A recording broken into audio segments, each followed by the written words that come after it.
नमस्कार, future express में आप सभी का स्वागत है। मैं हूं वीरेंद्र कुमार और निफ्टी बैंक और इनफैक्ट पूरा बाजार आज काफ़ी दिक्कत में है और एक्सपायरी वीक की, जिस गुरुवार को एक्सपायरी होनी है मंथली, बेहद ही नाजुक और कमज़ोर शुरुआत है।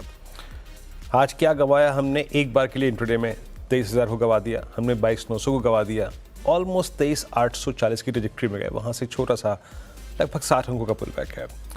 निफ्टी बैंक भी कोलैप्स हुआ, सुबह सुबह 48,000 की ट्रैजेक्टरी को तोड़ा, 47,800 तक गया, but thanks to ICICI bank post numbers और उसकी प्लेसमेंट जो कि as of now Nifty bank को सिक्योर करती हुई ड्यूरिंग द डे, मतलब सिंगल हैंडेडली अगर आप देखें इसने बचाया है आईसीआईसीआई बैंक ने।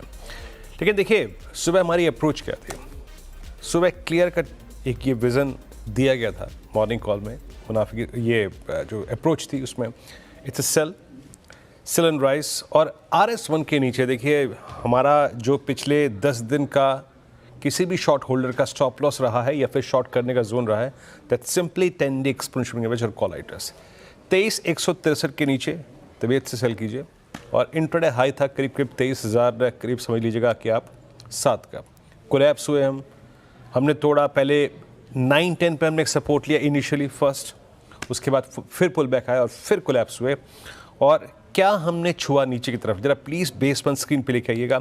पहले हमने शुरुआती 15 मिनट में हमने होल्ड किया 9-10 को, उसके बाद वो कोलैप्स हुआ और उसके बाद ऑलमोस्ट जो 845 मैंने लेवल डिस्कस किया था आपसे आज सुबह सुबह, वही निफ्टी का इंट्राडे लो है। प्रिसाइसली आज का लो था यही, मतलब करीब इसके आसपास 826 और 806 के ठीक बीच में। देखिए 806, 845 को क्यों माना गया था बेस? उसके पीछे एक लॉजिकली कारण था। जब हम आज सुबह की शुरुआत कर रहे थे, जब हम शुक्रवार को लेटर हाफ में डे लो पे क्लोज हुए थे, 23,000 की पुट राइटर के बाद सबसे स्ट्रॉन्ग आउटस्टैंडिंग वाई 22,800 की पुट पे था, तो लॉजिकली उसको एक फर्स्ट टारगेट माना गया था। आइए इस वक्त के स्टैट्स को देखते हैं क्या कह रहे हैं। जो भी स्टॉक फ्यूचर्स का बिहेवियर है, कंट्रीब्यूशन, उसको देखने के बाद आपके 3 स्टैट्स देखिएगा आप। जो पहले पुट राइटर्स का क्लस्टर था वो अब कॉल राइटर्स के क्लस्टर में तब्दील हो गया। लुक एट 23,000, 1,83,00,000 का आउटस्टैंडिंग हुआ। याद रखिएगा ये मंथली कॉन्ट्रैक्ट है और 90 लाख इंटरडे में कॉल जुड़ी है। यानी इसका सिंपली मीनिंग ये है कि अगर आप शॉर्ट कर रहे हैं और शॉर्ट ऑन राइज कर रहे हैं तो अब आपका जो ट्रेलिंग स्टॉप लॉस है या फिर वो क्लस्टर जो है वो 23,050 के आसपास आ जाना चाहिए। पर आप एक चीज़ और देख रहे हैं कि पुट राइटर्स कन्विक्शन खो रहे हैं। Look at 22,800। जब मैं सुबह बात कर रहा था कि भाई सबसे बड़ा आउटस्टैंडिंग वाई 22,800 पे है, बट वो 22,800 अपनी सिग्निफिकेंस, अपनी इंपॉर्टेंस, अपना महत्व जो है वो खो रहा है, क्योंकि वो पुट राइटर ये नहीं मान के चल रहा है कि 22,800 होल्ड कर जाएगा। उसका कन्विक्शन बिल्कुल नहीं है। सो देखिए एज पर दीज स्टैट्स मैं फिर कहूँगा शॉर्ट करने का एक तरीका होता है हायर ट्रैजेक्टरीज पे, क्लोजर टू रेजिस्टेंस। और एज पर दीज स्टैट्स अगर आपने सुबह शॉर्ट किया था, कवरिंग आपको ठीक ठाक लेवल में मिल भी गई। हम 23,050, और आप समझ लीजिए 23,050 क्या है? 23,050 ऑलमोस्ट मीडियन पॉइंट है between I think close of Friday and opening of today. आज की ओपनिंग और फ्राइडे की क्लोज का एग्जाम मीडियन पॉइंट है और इस कॉल राइटर के क्लस्टर के ऊपर का जोन। नाउ निफ्टी बैंक लेके आइएगा आपकी स्क्रीन पे। सुबह क्या बात हुई थी? Whatever is the reason, I mean आप शॉर्ट करें चाहे किसी भी कारण से, बेस वन के आसपास डेफिनेटली अपने टारगेट को रखिएगा। या फिर अगर आपके पास एग्जिस्टिंग शॉर्ट है और शॉर्ट करना है एक रीजनेबल तरीके से, 788, 48, 139 इस जोन में ज़रूर कवर करिएगा। और उसके पीछे एक कारण था, स्टेट बैंक, ये आईसीआईसीआई बैंक। और सुबह इनफैक्ट मैंने 9:13 पे ये चीज़ आपको भली भांति एक्सप्लेन की थी कि आईसीआईसीआई बैंक की हिस्टोरिकल प्लेसमेंट को जाके रीड कीजिएगा। 2023 से लेकर, एक सेकेंड मैं इनको इनफैक्ट आईसीआईसीआई बैंक लेके आइएगा जरा प्लीज़। हाँ, 2020 से लेकर अब तक आईसीआईसीआई बैंक ने कभी भी 50 वीक एक्सपोनेंशियल मूविंग एवरेज के नीचे ट्रेवल नहीं किया है।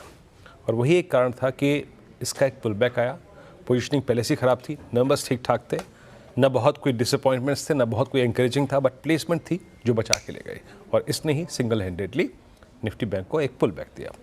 अब निफ्टी बैंक ट्रेड कर रहा है 48,000 के पुट राइटर्स के जोन के ऊपर। आइए देखते हैं कि आईसीआईसीआई बैंक का ये बिहेवियर पुट राइटर्स को क्या इतना कन्विक्शन दे रहा है कि वो 48,000 के ऊपर आ जाएं? क्या निफ्टी बैंक 48,500 तक ट्रेवल करने का एक दमखम जुटा सकता है? आइए देखते हैं जरा ऑप्शंस के स्टैट्स क्या कह रहे हैं।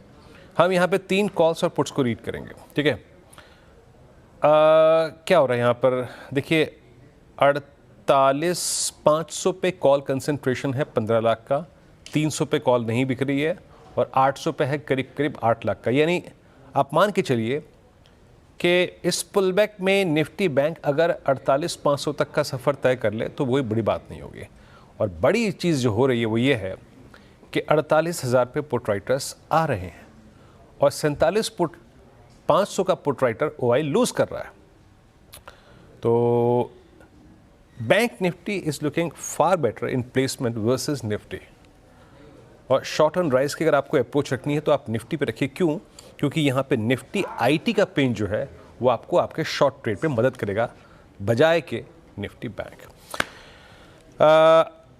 मैं आऊँगा इस पर अब, लेकिन मैं थोड़ा सा देखिए विषय को थोड़ा बदल रहा हूँ। मैं निफ्टी बैंक के कमेंट्स लूँगा, लेकिन आपने सुबह खबर देखी ही होगी कि सेबी चेयरपर्सन के पद के लिए सरकार ने जो है वो एक आवेदन मंगाए हैं। इस खबर को थोड़ा समझने की कोशिश करते हैं। लक्ष्मण जी मेरे वरिष्ठ सहयोगी इस वक्त मौजूद हैं। इस वक्त लक्ष्मण जी, 2 बातें मेरे मन में भी काफ़ी हैं। एक तो जब ये लास्ट प्लेसमेंट हुआ था माधवी जी का, उसके बाद एक प्रथा, एक प्रचलन टूट गया था। एक आईएएस ना हो के अगर आप देखें निजी क्षेत्र से किसी ने आके इस पदभार को संभाला। जब ये अब ये मंगाई ली गए हैं, अगर आप देखें नाम मंगाए गए हैं, तो क्या लग रहा है? 2 चीज़ें। एक तो ये इनका कार्यकाल अब फाइनली समाप्त हो जाएगा, और दूसरी बात, क्या आईएएस को ही मिले दोबारा ये पद, इस बात की पॉसिबिलिटी लग रही है? बिल्कुल, देखिए दरअसल ये विज्ञापन जारी किया गया है और इस विज्ञापन के तहत साफ तौर से कहा गया है कि 17 फरवरी तक आपको आवेदन देना है अगर आप सेबी चेयरमैन पद के लिए एलिजिबल हैं और इसमें दिलचस्पी रखते हैं। तो 17 फरवरी आवेदन करने की आखिरी तारीख है और 28 फरवरी को यानी ठीक 10 दिन बाद या 11 दिन कह लें, सेबी चेयरपर्सन जो मौजूदा माधवी पुरीबुच हैं उनका कार्यकाल खत्म हो रहा है। तो ये सिर्फ 10 दिन का फासला है आवेदन देने के बाद उनकी स्क्रूटनी करना, उनकी छटनी करना, फिर नए सेबी चेयरपर्सन की नियुक्ति करना। तो इसमें पहली बात तो इस चीज़ को साफ कर दूं कि नियुक्ति करने की प्रक्रिया थोड़ी लंबी होती है, क्योंकि ये जो आवेदन आए हैं उस आवेदन को पहले FSRASC होता है, जो financial sector regulatory appointments search committee होती है। वो सर्च कमेटी सारे आवेदनों की जांच करेगी। जांच करने के बाद अपनी सिफारिश भेजेगी सरकार के पास। अब वो सिफारिश जरूरी नहीं कि जो आवेदन किए हैं उन्हीं का नाम, आप उन्हीं में से चुन करके आपको सिफारिश भेजना है। जो लोग आवेदन किए हैं अगर वो बहुत फिट नहीं देख रहे हैं, इसके अलावा कोई और नाम इस सर्च कमेटी को दिखता है ज़्यादा बेहतर है, तो उस आवेदन करने वालों से इतर हट के उस नाम की भी सिफारिश सर्च कमेटी कर देगी। और सर्च कमेटी एक बार सिफारिश कर देगी तो फिर अपॉइंटमेंट कैबिनेट कमेटी इस पर अंतिम मुहर लगाएगी। 2-3 नामों में से कोई एक नाम सेलेक्ट करेगी कि ये नाम हम सेबी चेयरपर्सन के लिए नियुक्त करते हैं। तो इन सारी प्रक्रिया में क्या 10 दिन में हो पाएगा? व्यवहारिक तौर पर देखें तो 10 दिन में इसकी संभावना कम है। तो लेकिन जो तारीख है वो आपको बता दिया। अब सवाल उठता है कि इसमें सबकी दिलचस्पी ये होगी कौन बनेगा अगला सेबी चेयरपर्सन। तो लंबे समय के लिए एक्सटेंशन नहीं मिलेगा, इस बात की संभावना इस विज्ञापन को देख के लगाई जा सकती है। अब अगला कौन बनेगा, इसमें आप बहुत इंटरेस्टिंग जानकारी बता दूं, जो सूत्रों से मुझे जानकारी मिली है कि बहुत सारे IAS ऑफिसर हैं जो कि केंद्र सरकार में अभी काम कर रहे हैं। उनमें से कुछ एक वित्त मंत्रालय से भी जुड़े हुए हैं। उन लोगों की नज़रें सेबी चेयरपर्सन पद पर है। उनमें से कई लोग सेबी चेयरपर्सन पोस्ट के लिए आवेदन कर सकते हैं, ऐसा मुझे सूत्रों से जानकारी मिल रही है। और उनकी दावेदारी मजबूत इसलिए होगी, सूत्र ये कह रहे हैं कि सरकार का एक बड़ा तबका ये मानता है कि सेबी चेयरपर्सन का पोस्ट जो है नॉन IAS की बजाय IAS के हाथों में जाएगा तो ज़्यादा बेहतर रहेगा। तो उस तबके का अगर दबदबा चला तो फिर से IAS के हाथों में सेबी चेयरपर्सन का पोस्ट यहाँ पर जा सकता है। इसमें जो आपने कहा बिल्कुल सही कहा कि माधवी पुरीबुच नॉन IAS थी सेबी चेयरपर्सन, लेकिन उससे पहले का इतिहास देखें। अजय त्यागी आप देखें वो भी IAS थे, UK सिन्हा IAS थे, CB भावे IAS थे, M दामोदरन IAS थे। इससे पहले इस पोस्ट को आमतौर पे IAS ही संभालते आए हैं, इसलिए इस बात की अटकलें भी तेज हो गई हैं। लक्ष्मण जी के मन में या फिर सूत्रों के हवाले से, या फिर ये तो खैर डिपेंड करता है लक्ष्मण जी आवेदन कौन करेगा। लेकिन आपने जैसे कि कहा कि अगर आवेदन करने वालों में से भी अगर ठीक ठाक ना लगे उनको तो वो सिफारिश दूसरे नाम को भी कर सकते हैं, लेकिन लाइकली टू बी कोई आईएएस जो आपके जहन में आता है कि हो सकता है आवेदन भी करे और सेलेक्ट भी हो सकता है सेबी चेयरपर्सन? अभी ये कहना बहुत मुश्किल है, चूंकि अभी विज्ञापन निकला ही है। आवेदन करेंगे लेकिन ये बड़ा ही गुप्त रखा जाता है। लेकिन जो मैं नाम आपको बताया है, अजय त्यागी, वो पहले वित्त मंत्रालय में सेक्रेटरी थे। यूके सिन्हा वित्त मंत्रालय में सेक्रेटरी थे। सीबी भावे ये कंज्यूमर अफेयर सेक्रेटरी होते थे जब आपको एफएमसी अलग होता था, याद होगा। एम दामोदरन भी सेक्रेटरी रहे, आईएएस ऑफिसर रहे हुए हैं। तो मुझे लगता है कि ये कई पोस्ट ऐसे भी थे जो पहले आपको वित्त मंत्रालय में कई आईएएस रहे हुए थे, वो भी गए से भी चेयरपर्सन। अब वो इस बार जाएंगे कि नहीं जाएंगे ये कहना मुश्किल है, अभी बहुत समय लंबा है। पर लक्ष्मण जी बहुत बहुत शुक्रिया, आपने इस खबर को विस्तार से समझाया और एग्जैक्टली इस बात को समझाने की कोशिश करी। देखिए, तो ये कार्यकाल शायद अब बहुत लंबा ना हो माधवी जी का और मतलब एक्सटेंशन ना मिले, और दूसरी बात है कि लाइकली टू बी जो नया फेस होगा सीबी चेयरपर्सन का वो आईएएस ही होगा कोई। खैर, अब तो ये पूरी प्रक्रिया जब शुरू होगी, हाजरा की लक्ष्मण जी ने ये भी कहा कि शायद थोड़ा सा वक्त और ले, इतनी जल्दी शायद ये नियुक्ति ना हो। लक्ष्मण जी बहुत बहुत शुक्रिया आपका इस पूरी बातचीत के लिए और इस खबर को बारीकी से समझाने के लिए। तो अब लौटते हैं बाजार की तरफ। इट्स 22918 निफ्टी पर पुल बैक आ रहे हैं लेकिन सस्टेन नहीं कर पा रहे हैं। आशीष बेहती हमारे साथ हैं। आशीष जी बताइए कि निफ्टी बैंक अभी आपको लग क्या रहा है, अप्रोच क्या रख रहे हैं आप? जी Virendra ji, cell on rise का एक मार्केट बना हुआ है, बट जरूर जैसे आपने भी बताया कि बैंक निफ्टी में थोड़ी स्ट्रेंथ कंपैरेटिवली ज्यादा दिख रही है, निफ्टी में कम है। निफ्टी में हमारी सलाह रहेगी क्योंकि पुल बैक मिलता है और 22,950 के जोन में 970 के जोन में अगर बैंक निफ्टी मिलता है, यहाँ से 50 पॉइंट का ऊपर अगर कोई पुल बैक मिलता है तो वहाँ शॉर्टिंग अपॉर्चुनिटी अच्छी बनेगी। जो स्टॉप लॉस में मेंटेन करना है वो 23,100 का एक एसएल मेंटेन करे। नीचे में हमें लगता है कि इसमें शायद 22,700 तक का भी जोन दिखा सकता है। सिमिलरली अगर मैं बैंक निफ्टी की बात करूं तो ये थोड़ा सा अभी नॉन ट्रेडेबल सा इंडेक्स बन गया है। यहाँ पे थोड़ा सा वेट एंड वॉच करे। जिनके पास भी शॉर्ट है बने रहे, सिर्फ जो एक स्टॉप लॉस मेंटेन करना चाहिए। जिनके पास शॉर्ट है वो है 48,300 का एक एसएल मेंटेन करे शॉर्ट्स में। हमें लग रहा है कि बैंक निफ्टी में भी एक बार वीकनेस वापस देखने मिल सकती है, लेकिन इन लेवल्स पे बैंक निफ्टी में शॉर्ट करने की सलाह नहीं है। ओके, निफ्टी बैंक में शॉर्ट करने की सलाह नहीं है। देखिए, एक कोई भी क्रिटिकल स्टॉक फ्यूचर जब आके अपनी प्रेजेंस फील करा रहा है, स्पेशली ये बैंक, ये आईसीआईसीआई बैंक अबाउ 1210 जब तक ऊपर है, निफ्टी बैंक को थोड़ा हाथ लगाने की कोशिश मत कीजिएगा। अब आते हैं आशीष आपके 3 स्टॉक फ्यूचर्स पे, क्या पिक कर रहे हैं आप? जी वीरेंद्र जी, सर्टनली एक तो बैंक रहेगा ही, क्योंकि थोड़ा सा स्ट्रेंथ दिख रहा है यहाँ पे और कुछ काफी बैंक्स नीचे से अब अच्छा पुल बैक दिख रहे हैं।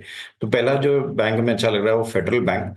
काफी गिरावट हुई थी, एग्जैक्ट 200 डेमा से आज बाउंस दे रहा है और इवेंट से पहले अच्छा मोमेंटम इसमें बन रहा है। तो यहाँ पे खरीदारी की सलाह है फेडरल बैंक में। जो स्टॉप लॉस मेंटेन करना है 187 का एक एसएल मेंटेन करे। ऊपर में हमें लगता है कि इसमें 197 और 202 तक के टाइप भी टारगेट्स देखने मिल सकते हैं।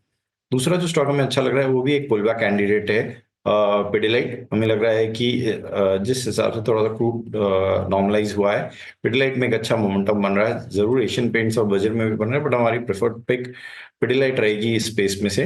तो हमें लगता है कि पिडिलाइट में खरीदारी की जा सकती है इन लेवल्स पे। 2820 का एक स्टॉप लॉस लगाकर पोजीशन बनाने की सलाह है। जो टारगेट्स हमें दिख रहे हैं 2950 2950 के टारगेट के लिए पिडिलाइट में खरीदारी की सलाह है। वीरेंद्र जी, तीसरा जो स्टॉक में खराब लग रहा है वो है पीवीआर आइनॉक्स। फ्रेश ब्रेकडाउन देखने मिला है, स्टॉक 52 वीक लो पे चल रहा है और हमें लग रहा है जिस हिसाब से इसमें कंटिन्यूसली कोई पुल बैक आता है उसमें भी गिरावट देखने मिल रही है। तो यहाँ पे फ्रेश शॉर्ट्स भी बनाए जा सकते हैं। जिनके पास शॉर्ट है बने रहने की ही सलाह रहेगी। फ्रेश शॉर्ट बना रहे तो जो स्टॉप लॉस इसमें मेंटेन करना चाहिए वो 1065 का एक एसएल मेंटेन करे। नीचे हमें लगता है कि इसमें 1010 तक का भी जोन देखने मिल सकता है। Okay, PVR INOX 1046। खैर, एक ब्रेक लेते हैं। ब्रेक के बाद जब लौटेंगे तो थोड़ा स्कैनिंग और करेंगे और साथ ही साथ कुछ ऑप्शन ट्रेड्स हाजिर होते हैं।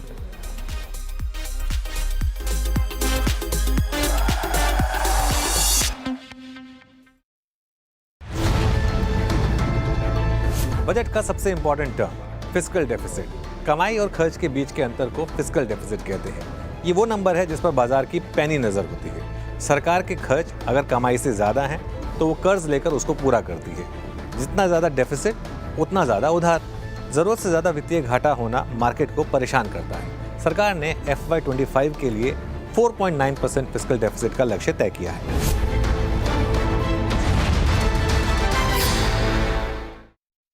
फिर से वही सिंक होने की टेंडेंसी निफ्टी की कायम है। जब इस कार्यक्रम की शुरुआत की थी हमने करीब करीब हम 22,970 यानी फिर 23,000 की दहलीज तक गए, और जैसे कि बात हो रही थी कि प्लीज़ 23050 के जोन को प्रोटेक्ट कीजिए, स्टॉप लॉस लगाइए, शॉर्ट कीजिए। अगेन वहाँ से हम 60, 70, 80 पॉइंट से लग गए एकदम से। प्रेशर है हार लेवल्स पे। खैर चलिए अभी काम करते हैं, चलते हैं आशीष के पास आज का ऑप्शन ट्रेड पिक करने के लिए। आशीष क्या पिक कर रहे हैं आप? जी वीरेंद्र जी, REC में काफी गिरावट देखने मिल रही है, तो यहाँ पे 430 की जो पुट है उसमें खरीदारी की सलाह रहेगी। 6 रुपए के करीब ये चल रही है, इसमें पोजीशन बनाई जा सकती है। इस मंथ की पुट में ही पोजीशन बनाने की सलाह रहेगी।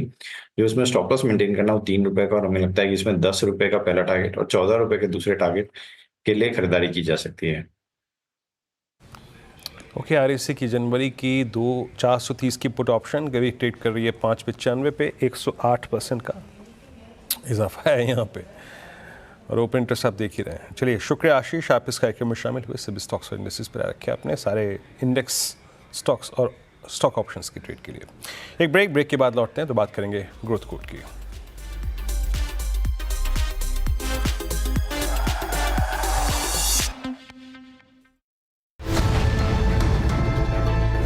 अक्सर हम डायरेक्ट और इनडायरेक्ट टैक्स कलेक्शन के बारे में सुनते हैं, बजट में भी इसका जमकर इस्तेमाल होता है। हम आपको बताते हैं सरल भाषा में कि ये है क्या। डायरेक्ट टैक्स वो टैक्स है जो सीधा सरकार आपसे वसूलती है। इनकम टैक्स इस कैटेगरी में आता है। इसके उलट इनडायरेक्ट टैक्स वो होते हैं जो जाता तो आपकी जेब से है, लेकिन सरकार को जमा कोई और कराता है। जैसे होटल में खाने पीने या किसी भी सर्विस में लगने वाला GST, पेट्रोल डीजल पर लगने वाला VAT, कस्टम और एक्साइज ड्यूटी, ये सब इनडायरेक्ट टैक्स की कैटेगरी में आते हैं।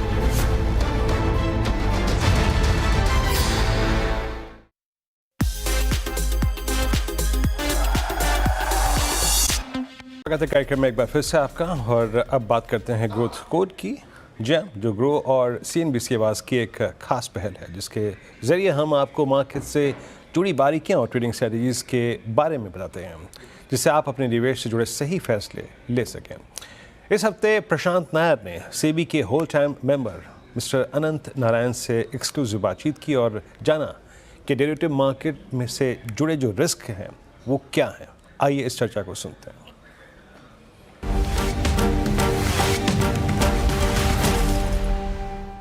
You've done a fair bit in terms of weekly options and other things. Or is that work in progress still? Is this going to continue to evolve, and we will see more sort of regulation and efforts to make people aware of the risks in this kind of activity? You know, derivatives aid in price discovery. They give you depth in the market. They allow for risk management. They allow for trading, all of those things. And we do need all of these things for capital formation. So let it be very clear, SEBI is not against derivatives. We did have a problem though on two fronts. One was our first principal mandate is investor protection. And it was very clear from the two research reports that I quoted to you that small investors were losing out and that we cannot close our eyes to it. While we are a disclosure-based regime, we are not an any state. At the same time, we can't allow this to continue for a very, very long time. That is one particular issue. The second issue was we also saw a fair amount of over trading and therefore increase in system-wide risk, particularly on expiry days. And when we spoke to our market participants and we consulted with them, what we realized is that the core issue really is not across the spectrum of derivatives, but specifically in the area of index options trading on expiry day, right? So out of the 6 steps that we announced in October, 5 of them were clearly and squarely, directed at trying to curtail this question of over trading in index options on expiry day. Now, we haven't directly tried to address investor protection, but by this oblique route of trying to bring down over trading on that expiry day in index options, we think that will have some kind of a benefit for investor protection as well. We've taken the first set of steps. We are still looking at how the impact is kind of playing out.